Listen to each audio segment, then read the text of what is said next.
Comment maximiser l'apprentissage de la chanson en 4 étapes.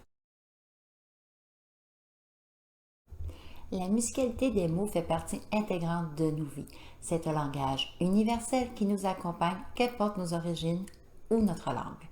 De plus, les bienfaits de sa pratique auprès des enfants permettent à ceux-ci de développer de nombreuses compétences. Nous serons donc d'accord pour dire que l'apprentissage de la chanson doit faire partie intégrante du développement de l'enfant. De plus, les enfants adorent chanter, alors pourquoi devrait-on s'en passer? Mais avant d'aller plus loin, tu désires offrir des apprentissages adaptés à tes minis? Eh bien, je t'invite à télécharger gratuitement mon guide 8 orientations pédagogiques afin d'accompagner globalement les enfants vers le monde scolaire. Tu trouveras le lien dans le descriptif de cette vidéo. Bonjour, mon nom est Anne-Marie et je suis la pédagogue et conceptrice d'Académie Sensorielle. J'accompagne les intervenantes à la petite enfance en leur permettant de simplifier leur planification tout en bonifiant la qualité des apprentissages offerts aux enfants. Tout cela afin d'offrir à nos minis des fondations solides qui leur permettront de débuter leur parcours scolaire avec un coffre à outils bien garni. Revenons aux 4 étapes de l'apprentissage de la chanson. La première étape, écouter. C'est l'étape que tu vas certainement trouver la moins agréable parce que je vais t'inviter à ce moment-là à chanter la chanson que tu souhaites mettre en apprentissage avec les enfants. Je t'entends déjà me dire je ne peux pas chanter, je chante vraiment pas bien. Je t'arrête tout de suite. On ne parle pas d'ici d'un concours de performance, mais d'offrir aux enfants une possibilité d'apprentissage. Alors, on retire ses craintes car les enfants n'ont aucun préjugé face à ton interprétation. Aussi, si tu étais tenté de mettre l'audio que tu vas trouver sur YouTube, sache que rien n'est plus bénéfique pour les enfants que de t'entendre chanter. Deuxième étape, raconter. À cette étape, on invite les enfants à nous raconter l'histoire de la chanson. Ainsi, tu vas faire appel à leur mémoire et à leur attention auditive.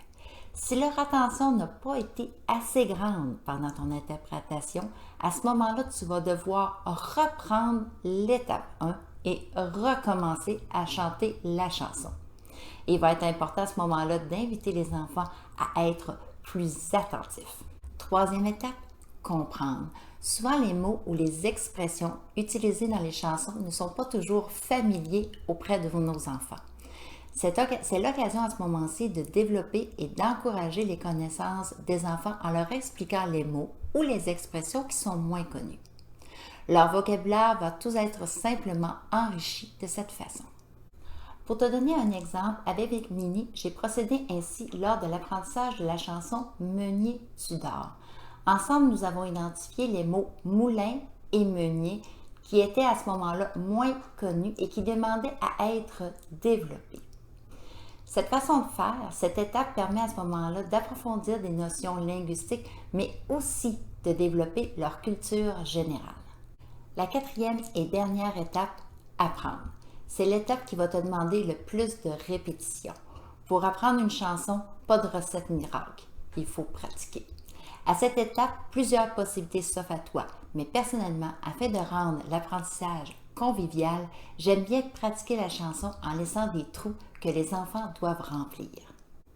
En résumé, afin d'accompagner les enfants dans leur apprentissage de la chanson, nous avons vu qu'il y avait 4 étapes à passer, soit écouter, raconter, comprendre et apprendre. Les 3 premières étapes sont faites en un seul et unique atelier. Quant à l'étape de l'apprentissage, celle-ci se fera sur une période beaucoup plus longue. Personnellement, je travaille avec la même chanson pendant une période de 1 mois. N'oublie pas de télécharger ton guide gratuit dont tu trouveras le lien dans le descriptif de cette vidéo.